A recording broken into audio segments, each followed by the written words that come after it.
అందరికీ నమస్కారం. నర్సాపురంలో పనిచేసేటువంటి ఎంపీడీఓ గారు, ఆయన పేరు మండవ వెంకటరమణ గారు. ఆయన సెలవులో ఉన్నారు. ఆయన యాక్చువల్గా మన పెనమలూరు ఏరియాలో కానూరులో ఉంటారు ఒక ఫ్యామిలీ. సో 15వ తేదీ ఉదయం 11 గంటల ప్రాంతంలో ఆయనకి ఏదో కాల్ వచ్చింది. నేను అర్జెంటుగా మచిలీపట్నం వెళ్ళాలని చెప్తూ తన వెహికల్ని తీసుకొని వెళ్ళటం, స్కూటీతో ఆయన బయటకు వచ్చారు. మళ్ళీ ఇంటికి నేను రావడం లేట్ అవుతుంది, పని పూర్తి చేసుకొని రావాల్సి ఉంటుంది అని చెప్పేసి వెళ్ళటం జరిగింది. తర్వాత వాళ్ళ అబ్బాయికి కూడా పెద్ద అబ్బాయి సింగపూర్లో ఉంటాడు, అతను కూడా మ్యారేజ్ అయింది, 2 పిల్లలు. సో అతను కూడా ఎలా ఉన్నామని అడిగాడు తప్ప ఏమీ చెప్పలేదు. సో మళ్ళీ మధ్యాహ్నం 3 గంటలకు అట్లాగా ఫోన్ చేసి నాకు కొంచెం పని మీద వెళ్తున్నాను, నేను వచ్చే అవకాశం ప్రజెంట్ లేదు అని చెప్పేసి వెళ్ళిపోవడం జరిగింది. సో అదే రోజు ఇంకా నైట్ వరకు ఆయన ఈవినింగ్ నుంచి ఆయన కాల్ అంతా డైవర్షన్స్లో వెళ్ళిపోయినాయి. అందుకు ఏ కాల్ చేసినా సరే ఆయన కాల్ వచ్చేసి వాళ్ళ ఆఫీస్లో పనిచేసేటువంటి అడ్మినిస్ట్రేటివ్ ఆఫీసర్కి వెళ్ళిపోవడం జరిగింది. ఎందుకంటే ఈయన లీవ్లో ఉన్నాడు కాబట్టి ఈయన ప్లేస్లో వేరే ఇన్ఛార్జ్ ఉన్నారు. సో అట్లా జరిగింది. ఇలా జరిగిన తర్వాత అర్ధరాత్రి తెల్లవారుజామున అంటే 15 ఇంటర్వ్యూనింగ్ నైట్ తెల్లవారుజామున 1:15 వాళ్ళ చిన్నబ్బాయి మహిధర్ అనే అతను కూడా ఇక్కడే ఉంటాడు. అతను కూడా మ్యారేజ్ అయింది, ఒక పాప కూడా ఉంది. సో అతనేమో ఈ వరి కోత మిషన్కి సంబంధించి అవన్నీ కూడా చేసుకుంటూ ఇక్కడే ఉంటాడు. సో ఆ 15వ తారీఖు ఎప్పుడైతే ఆ రోజు ఉదయం అతను లేడు, బయటకు వెళ్ళాడు. సో తిరువూరు ప్రాంతంలో అతను ఆ వరి కోత మిషన్స్ వర్క్ అయితే చేసుకుంటాడు. సో 1:15 అంటే తెల్లవారితే 16. సో అతను ఏంటంటే ఒక 3 పేజీలు లెటరు. సో దాంట్లో చిన్నబ్బాయికి అంటే ఫోన్లో ఫోటో తీసి అది పంపించడం జరిగింది. ఒక 2 పేజీల లెటరు, అలాగే సపరేట్గా 1 పేజీ లెటరు. దాంట్లో ఉన్నటువంటి సారాంశం ఏంటంటే, నాకు ఒక 55 లక్షలు రావాల్సింది ఉంది. ఈ ఫెర్రీ పాటలకు సంబంధించి గవర్నమెంట్కి కట్టాల్సినటువంటి సొమ్ముని కాంట్రాక్టర్ కట్టడం లేదు. దానివల్ల నేను తీవ్రమైనటువంటి ఒత్తిడికి గురవుతున్నాను. దానికి స్థానిక ఎమ్మెల్యే గారు అండదండలు ఉన్నట్టుగా ఒక వాక్యం దాంట్లో ఉండడం జరిగింది.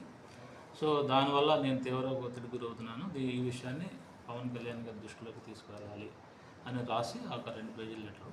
అలాగే విడిగా ఫ్యామిలీ మెంబర్స్కి సారీ చెప్తూ నేను మనస్తాపాన్ని కూడా నేను వెళ్ళిపోతున్నాను, నా గురించి వెతకొద్దు.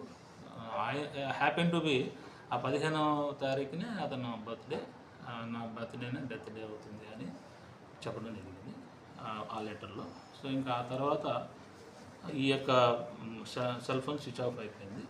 సో ఆ తర్వాత మేము ఈ యొక్క కాల్ డీటెయిల్స్ అంటే 3 గంటల ప్రాంతంలో వాళ్ళ చిన్నబ్బాయి వచ్చి కేసు ఎఫ్ఐఆర్ ఇవ్వటం జరిగింది. ఇమీడియట్గా మా యొక్క టీమ్స్ అన్నింటినీ కూడా పంపించడం జరిగింది. ఎర్లీ మార్నింగే పంపించేసాము. సో ఎక్కడైతే CDRs పెట్టి తర్వాత ఆ కాల్ డీటెయిల్స్ ఎక్కడైతే ఆ లొకేషన్ వస్తుంది, సో అక్కడికి మొత్తం మా టీమ్స్ అన్ని CCTV కెమెరాస్ చెక్ చేయటం, అట్లాగే మొత్తం ఆల్ అలాంగ్ ఎక్కడైనా దుమికారా లేకపోతే ఎక్కడైనా ఉందా అని చెప్పేసి స్టార్ట్ చేయడం జరిగింది. అప్పటి నుంచి ఇప్పటివరకు కంటిన్యూస్గా ఈ 3 days కూడా మా వాళ్ళు చిన్న విశ్రాంతి లేకుండా మొత్తం మా జిల్లాలో ఉన్న యంత్రాంగం అంతా కూడా మన SDPO గన్నవరం, అలాగే CA పెనమలూరు, అలాగే వెస్ట్ గోదావరి డిస్ట్రిక్ట్లో SP కృష్ణ, ఇక్కడ నుంచి వెళ్ళి SP వెస్ట్ గోదావరికి వెళ్ళినటువంటి SP కృష్ణ లక్ష్మి గారు, అలాగే అక్కడ ఉన్న DSP మన నర్సాపురం DSP గారు, అక్కడ ఉన్న CA గారు, అట్లాగే అడిషనల్గా దిశ వెస్ట్ గోదావరి DSP గారిని కూడా ఈ టీంలోకి మేము తీసుకోవడం జరిగింది. అట్లాగే ఈ సెర్చ్ ఆపరేషన్స్ అన్నింటికి గాను ఒక సపరేట్గా గుడివాడ DSP గారిని పెట్టడం జరిగింది. టోటల్గా 4 DSPలు, 6 CAలు, ఈ సుమారు 150 మంది సిబ్బంది ఈ గాలింపు చర్యల్లో. ఎందుకంటే ఇప్పుడు ఆయన సూసైడ్ లెటర్ ప్రకారం మనకు call details, final location, phone వచ్చినటువంటి దాని ప్రకారం అతను కాలంలో దూకేటువంటి అవకాశం ఎక్కువగా ఉందనేటువంటి దాంతో మేము సెర్చ్ ఆపరేషన్స్ కండక్ట్ చేస్తూ ఉన్నాము. ఇది కాకుండా అతను అంత డ్రాస్టిక్ స్టెప్ తీసుకోవడానికి ఏంటి కారణం అనే దాని మీద మేము బాగా డీటెయిల్డ్గా వెళ్తే ఆయనకి ఒక 4 రోజులుగా అంటే ఆయనకి ఒక థ్రెటనింగ్ కాల్స్ అంటే కాల్స్ వస్తూ ఉన్నాయి. ఒక సైబర్ బుల్లింగ్ అని చెప్పొచ్చు, లేదా మనం ఏమంటే డిజిటల్ అరెస్ట్ అని కొత్త కాన్సెప్ట్ వచ్చింది. దాంట్లో ఏంటంటే అవతల వాళ్ళు మన సంబంధించిన ఏదో ఒక దాన్ని తీసుకొని బ్లాక్మెయిల్ చేసేదానికి కూడా అవకాశం ఉంటుంది. సో అటువంటి ఆస్పెక్ట్లో కూడా మేము ఆ కోణంలో కూడా దర్యాప్తు చేస్తూ ఉన్నాము. సో అతనికి కొంత అమౌంట్ వేయటం కూడా మాకు రికార్డులో ఉంది. సో వాళ్ళ దగ్గర, వాళ్ళ అబ్బాయి దగ్గర, అలాగే వాళ్ళ ఆఫీస్లో పనిచేసేటువంటి జూనియర్ అసిస్టెంట్ దగ్గర, అట్లాగే అక్కడ ఆఫీస్లో పనిచేసే సూపరింటెండెంట్ దగ్గర వీరభద్ర గారని ఆయన, అలాగే నాగేశ్వరరావు గారని వాళ్ళ ఫ్రెండ్, వీళ్ళతో ఈయన చెప్పి నాకు చాలా అర్జెంట్ అవసరము కొన్ని అని చెప్పేసి నువ్వు ఈ డబ్బులు వేయండి అని చెప్పి వేయించడం జరిగింది. సో ఆ యాంగిల్లో కూడా మేము తరోగా ఇన్వెస్టిగేషన్ చేస్తూ ఉన్నాము. సో ఇది వెంటనే ఫైనలైజ్ అయిపోతుంది అనేటువంటి పూర్తి ఇదితో ఉన్నాము. So we are completely our team in that task only. ఈరోజు 6 ఎస్డిఆర్ఎఫ్ టీమ్స్ కూడా వచ్చి ఉన్నాయి. అట్లాగే ఈ యొక్క డిటెక్షన్లో డ్రోన్స్ను కూడా మేము ప్రజెంట్ ఈరోజు మేము యూజ్ చేస్తూ ఉన్నాము.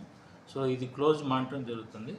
సో ఇది మా యొక్క సీనియర్ ఆఫీసర్స్ కానీ అందరూ కూడా దీన్ని చాలా టాప్ ప్రయారిటీ తీసుకొని, స్టేట్ గవర్నమెంట్ టాప్ ప్రయారిటీ తీసుకొని మేము చేస్తున్నాము. So this is our top priority for the Krishna.